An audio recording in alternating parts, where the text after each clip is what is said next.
sa ombudsman, ano, ang pinaka latest is yung kay Senator Cheese, ano. Totoo ba 'yon? Meron ng kaso din si former Senate President Cheese Escudero. Sir Alvin, actually, nung last week, na-announce ko na yun, actually, na dumating na po sa punto ng preliminary investigation. Yung Okay. proseso po kasi doon, pag tapos na po yung fact-finding namin, maghahain na po yan ng complaint. Dito pa rin sa office namin, pero sa preliminary investigation team. Okay. Pagdating po sa team na yon, tsaka namin papasagutin po yung respondent. Oo. So, nandun na tayo sa puntong yun. Ang lumabas ho ata kahapon ay yung counter-affidavit niya. Oo. Yung part So, doon. sumagot na siya. Sumagot na po siya. Oo. Pero actually, hindi yun bago kasi nabanggit mo na mo a few weeks ago. Last week po, Last nabanggit week, ko na okay. po na umakyat na po sa punto ng preliminary investigation. So, technically, hindi mo pa siya pwedeng masabing may kaso. It's just a complaint, right? It becomes a case once it's elevated to the Sandigan Bayan. Well, in the loose sense, case na rin siya kasi may complaint po. Okay. Pero okay. ito po yung parte ng due process na tinatawag natin kasi papasagutin pa po natin siya. Pero pwede siyang tuluyan sa Sandigan Bayan. Isa po yan sa pwedeng maging outcome ng Oo. preliminary investigation. Pwede po kasi i-dismiss, pwede rin po i-recommend for filing. Oo. So, pag recommended for filing po ang naging recommendation, tsaka namin gagawa ng information ay fa-file na po sa korte. So, are you going to recommend the filing? Ayoko pong pangunahan po yung yung preliminary investigation team. Nasa stage pa po na ibabangga po yung complaint doon po sa sagot ni Senator Cheese. So wala pa tayo doon. Kumbaga, wala pa tayo doon sa actual na recommendation na sampahan sa Sandigan Bayan. It is submitted na po for resolution pending ko kung mayroong pang mga isasubmit yung dalawang parties. So, Ano pong kaso, if ever? Ano po yan? Meron pong plunder, meron pong tinitignan na other violations of RA 3019 din po. Non-bailable? mabigat yung plunder. Colonel. Opo, non-bailable po yung plunder na na crime. Mabigat yung kasong yun. Mabigat, Hindi ba? So, oo. review tayo. Ang nasampahan na ng plunder ngayon, may nasampahan na ba ng plunder ngayon among the politicians o si... Hindi pa po.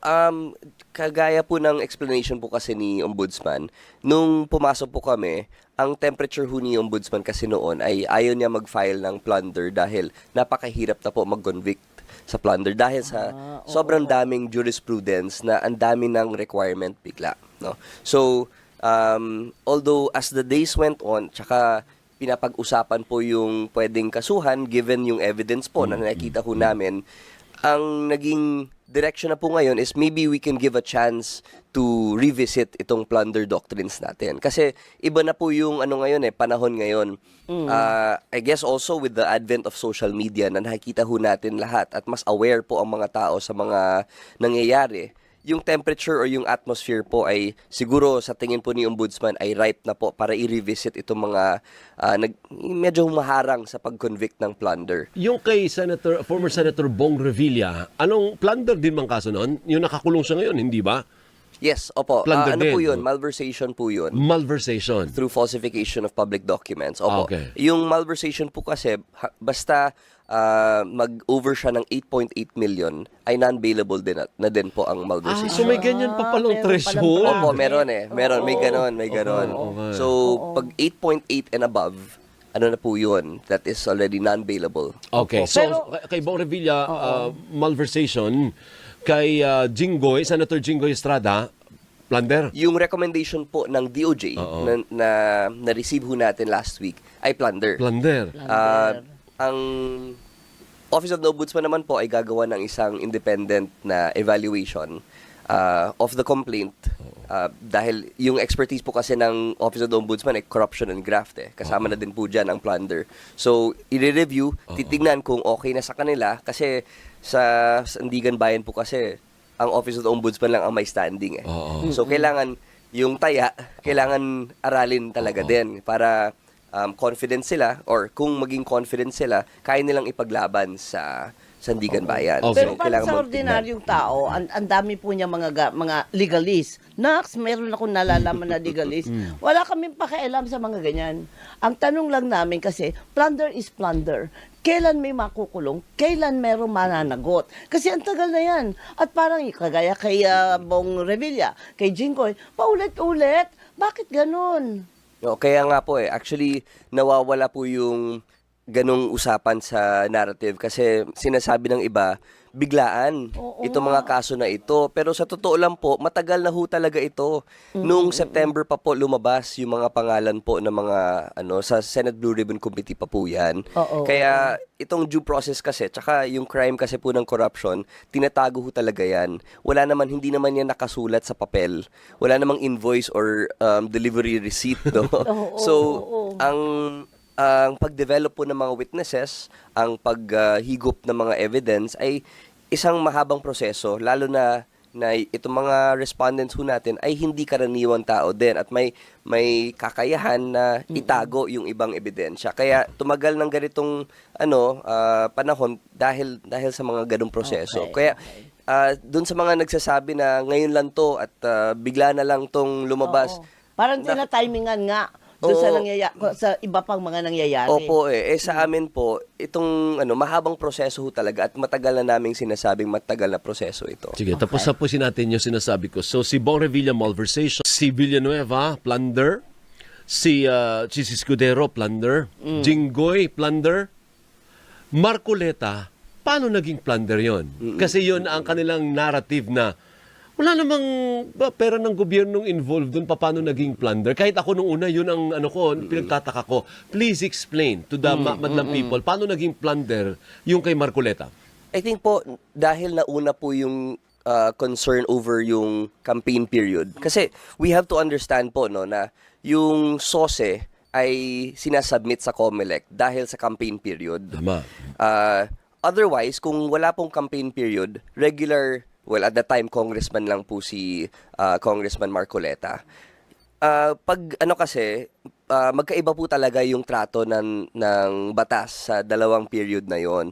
Sa campaign period, pwede kang tumanggap ng donations na ganun kalaki. Kasi, may threshold ho yan. Merong limit po ba, di ba, yung sa SOSE na parang hanggang, I think, parang per person kasi yun parang 7 pesos per person. And kung nationwide po yung yung sakop mo, then times the number of people in the whole country. So malaki-laki po yun. Okay. No? Pag hindi po campaign period, bawal ka talaga tumanggap ng ganung halaga. Okay. Dahil ang nasa batas po ay yung nominal and insignificant gifts lang ang pwede mong kunin or pwede mong tanggapin. So, magkaiba po yung trato ng ating public officers when it's normal times at hindi campaign period at saka campaign period. Kumbaga, parang exception to the rule lang po yung campaign period. So ngayon, dahil nauna po yung campaign period na issue, naging normal yung 75 million na narinig natin. Sa tingin natin, act of grace ng isang kaibigan magbigay ng 75 million, pero in normal times, hindi talaga po pwede yun. So, yung act po na yun ay prohibited in itself. No? Na, Hindi, siguro Miko, yung punto ko is, ang sa isip kasi ng tao, pag sinabing plunder, Yes, apo. may ninakaw ka sa kaban ng bayan. Apo. Na hindi Sige naman po. pala ganon. Sige. Hindi pala matik na pag plunder, may ninakaw. Pwede palang hindi galing sa kaban ng bayan. Opo. Okay. So, sa plunder law, marami po kasing acts doon that can become considered plunder. So, kasi ang plunder law, it's a combination of series of acts to be able to amass ill-gotten wealth to the amount of 50 million pesos and above. Opo. So, yung no question na over and above yung threshold. Meron doon po sa mga acts na yon na receiving of gifts. Wala namang gift na nanggagaling sa kaban ng bayan, 'di ba?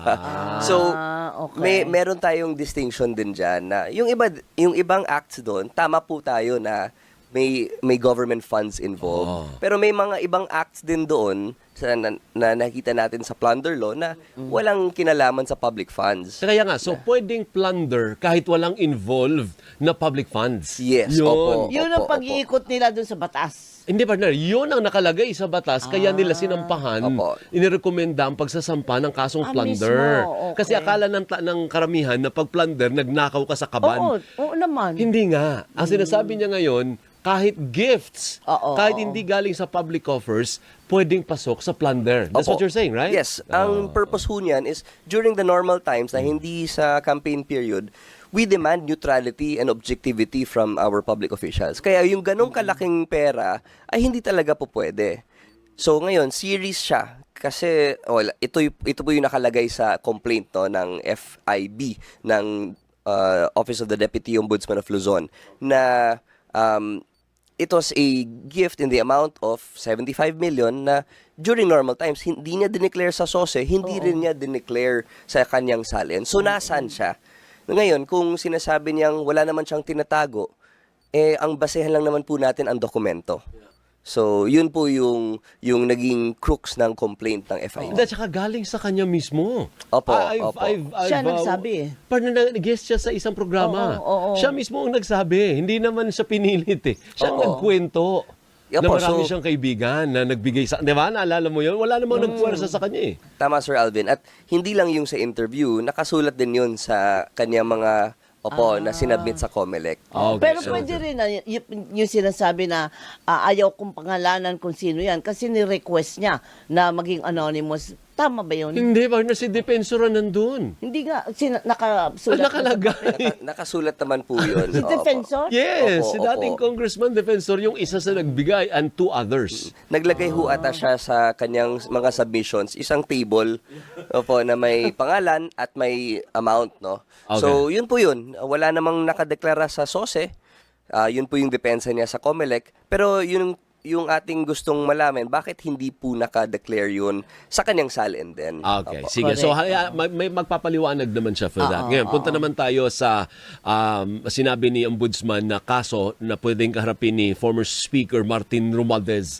Ito hindi ko rin maintindihan na kailangan niya ipaliwanag. Kasama rin? Ang kaso, yes, ang kaso ay grand conspiracy to defraud the Treasury through the national budget.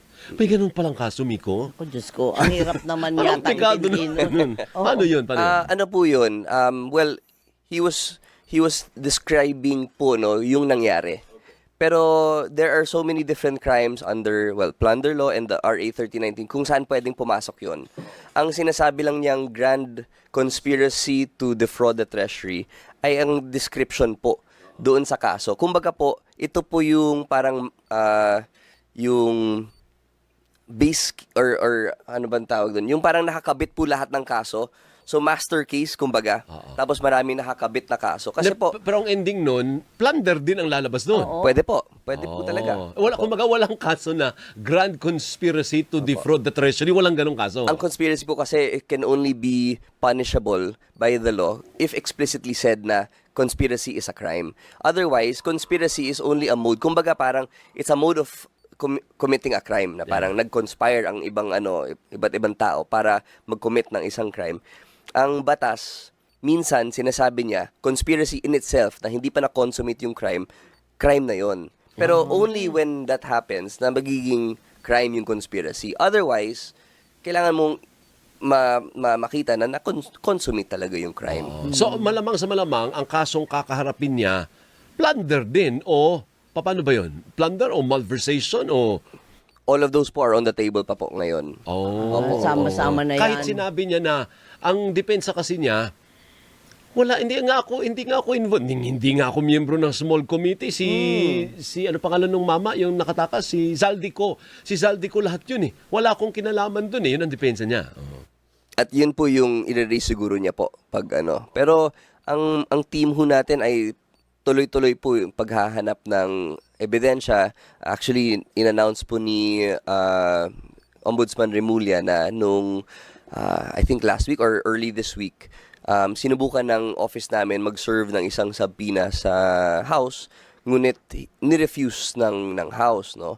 Although ang ano kasi nakasulat sa report ng process server ay hihingi pa daw sila ng legal advice. Pero Pwede yun? actually hindi talaga. Hindi ho talaga. Opo. May ano po may force of law po yung subpoena na yun eh.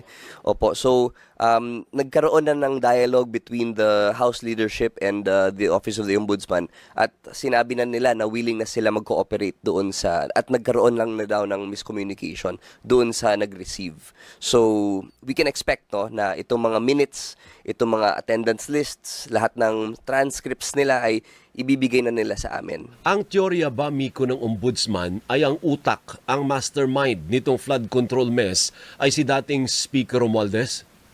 Well, there is that school of thought in the Office of the Ombudsman na siya nga po talaga. At kumbaga, kung meron tayong command responsibility, ito may functional control din ang House leadership over the committees, 'di ba? At kasama na din po diyan ang Committee on Appropriation. So, yung small committee din po ay hindi karaniwang ginagawa. Kumbaga, may plenaryo naman tayo. Lahat po ng congressman ay may say dapat sa budget. Ngunit ang nangyayari, biglang lumiliit po yung discretion nila dahil binibigay lahat ng poder sa maliit na grupo na 4 lang ata yung kasama sa small committee. Na ang depensa ni Romualdez ay hindi naman ako miyembro nun. Kasi ang miyembro Hindi nun, siya, si Zaldicos, Senator Grace po, I suppose. Oo, at saka Ay, may dalawa pa ba? Sa House po, parang yung majority leader, minority leader, chairman ng appropriations at vice chairman po ng Committee on Sa Appropriations. BICAM na pala yung sinasabi ko, Opo, na nandun yung sa si BICAM na Senator po Grace yun. po ng Finance Committee. Yes, So, yes, sir. with that denial, hindi ka pwedeng lumusot. That's what you're saying. Kasi Well, sinabi mong hindi ka miyembro ng committee yan, hindi pa pwedeng lusot ka na. Kagaya ng nabanggit ko po kanina, Ma'am Doris, na itong corruption ay wala namang hindi naman official, wala namang nakasulat sa papel. So there will be attempts to layer, there will be attempts to hide, 'di ba? Itong mga ginagawa nila. So obviously it will be a matter of defense na lang po na hindi siya kasama sa sa small committee. Given how many days po siya na sumite naman ng kanyang sagot? Ito po ay yung mga money laundering cases po ay nasa preliminary investigation. Yun po yung punto kung ipapasagot na po yung respondent. Itong grand conspiracy na sinasabi ni Ombudsman ay nasa fact-finding pa din. Kaya Wala pa siya. nagsasabina po kami ng mga dokumento pa. Sinusubukan po namin kunin ang panig ni former Speaker Romualdez sa pamamagitan ni Attorney Ade Fajardo, pati panig ni Senator Jinggoy, pati panig na rin ni Senator Joel at panig ni Senator Marcoleta. Bukas din po yung programa natin sa kanilang panig. Pero palagi naman hindi nasagot ng mga yan. Pati si Attorney Fajardo, tawag tayo ng tawag, hindi naman nasagot, In the spirit of fairness lang. So, ang bottom line lang naman is, dapat may managot kasi meron pong nawala sa kaban ng bayan. Kasi yung ibang mga kababayan natin naiinip din na ang tagal yun na iniimbisigan. Hanggang ngayon wala namang nananagot, Miko. Opo. Naiintindihan ho talaga namin yan. At saka kami din naman, frustrated din kami na hindi pa namin talagang natumbok. It's just that every time meron kaming lead, parang bumubukas palalo yung investigation. Opo, parang, kumbaga parang Pandora's box po na Nabubuksan pa. at minsan nagkaka-connect pa yung iba-ibang kaso na hindi namin alam connected pala. So, one shot lang na kami. Kumbaga, we have one chance to get it right. Kasi pag sinampa na natin to po at nasa korte na yan, pag na-decide yan on the merits, wala na tayong chance, kumbaga. So, sana po maintindihan po ng taong bayan na itong mga bagay na ito ay hindi talaga basta-basta. At yung mga investigators ho natin ay minsan binabaliwala din ng mga may poder, may mga impluensya at hindi talaga binibigyan ng mga impormasyon na tama. Pati na po yung mga witnesses na kahit nasa state witness program na po or nasa witness protection namin at state witness ang trato natin, hindi agad-agad yan magsasabi ng lahat. Siyempre po, may interest din po yung mga yan, di ba? So, you have to develop the witnesses properly. At hindi po yan weeks. Minsan, buwan-buwan talaga ang pag-develop ng mga witnesses. So masasabi nyo ba na yung alam na ng public so far ay parang wala pa yan. Mayroon pang mas maraming at mas nakakagilalas o nakaka-shock na iba pang mga kaso na nabuksan dahil nga sabi mo nagsasanga-sanga. Opo, yung mga narinig naming mga amounts na nakuha ay nakakalula ho talaga. at nakakalungkot talaga. Kaya parang pag may nagsabi sa akin na wala yung Philippines ay hindi mayaman, Oo. parang gusto kong sabihin mayaman naman talaga tayo, hindi lang napupunta sa tamang programa. Yun lang ho yun. Kasi yung nakikita naming amounts ay talagang, nakakalula talaga. Yeah. Oh, Okay, Daddy. pangwakas. Oh. Yung ombudsman ba ay inimbestigahan din si Vice President Sara Duterte? May fact-finding pa din po tayo. Although, syempre po, dahil pasimula na po yung impeachment trial, ayaw naming makisabay yung investigation dahil ipepresent din ng prosecution ng evidence po eh. So titignan ho natin yung paglatag po ng ng ebidensya doon. Kung meron po talaga tayo makita na under ng jurisdiction ng Office of the Ombudsman, tsaka namin pag-usapan po. Yeah, what are you investigating the Vice President for? Well, there are 4 articles po doon sa impeachment. And yung iba doon, wala kaming jurisdiction kagaya po ng grave threats. DOJ Yeah, naman ho talaga yon. Yung Madriaga, may nag-take interest po doon sa mga statements niya. So yun po yung isang tinitignan ho natin. Although dahil ipepresent din siya sa impeachment trial, titignan ho din natin yung kanyang statement doon. Yung sa bank accounts, I suppose, pwede kayong pumasok doon. Yes, opo, yung sa bank accounts din. Yung mag-asawa. Opo. Pwede Opo. kayong pumasok Pwede doon. kaming pumasok doon. Yes, that will also fall under our jurisdiction if ever po, no? So kung sakasakali man, halimbawa ma-acquit siya sa Senado, sa impeachment, sa totoo lang, pwedeng umentra ng eksena yung ombudsman doon naman sa kasong kriminal. Yes, opo. Yun na nga po, yung nagiging legal issue po, yung immunity ng isang vice president. So, pinag-aaralan namin ng husto yun. At lalo na ngayon na mainit po yung politika, ayaw din naming masyadong diinin pa yung... Anyway, may impeachment trial eh. May impeachment trial. And that is a purely political process. Political ho talaga yan. So, titignan ho natin yung kanilang paglatag ng ebidensya, tsaka namin siguro titignan kung ano yung nasa kanila. Ibig sabihin, Miko, hindi pa established kung merong immunity ang Vice President. Established na kasi yung President. May Oo. immunity yung President. Kaya nga What about the sinasabi Vice na- President? Opo. Yun po yung and there are some decisions of the Supreme Court that we are looking at, yung batas po, yung Constitution, para talagang malaman natin kung paano tayo gumalaw. Okay, sige. Thank you. Maraming Thank salamat, Miko. Ano ang gusto ninyo sabihin sa sambayan ng Pilipino na nag-aabang din at nanggagalaiti rin at parang na-frustrate na? Ano ba yun? Wala namang napapanagot. Isa pa lang ang nandyan sa, sa Sabi nga, kulungan. kinakalimutan na eh. Yung Yun itong naiinip, kaso na Miko. to. Oo. Ay, hindi po kami tumitigil sa aming trabaho sa Office of the Ombudsman, at si Ombudsman mismo ay kumbaga nasa nasa legacy building mode na po. Alam naman natin na si Ombudsman Remulla ay napakaraming nadaanan nung Secretary of Justice siya, health-wise and professionally. Yeah. So ngayon But he po, looks good now, ha? he looks very good, Yeah, sir. he's good. Opo. He looks very good. At lumalakas po talaga dahil everyday nagjo-gym. Pero iba na po talaga yung mindset ni Ombudsman Correct. ngayon at tinitignan niya lahat ito objectively. Kaso nga lang, syempre may mga setbacks kami na experience dahil po itong mga taong ito ay mga influential, powerful, kaya minsan meron talagang setbacks pero hindi po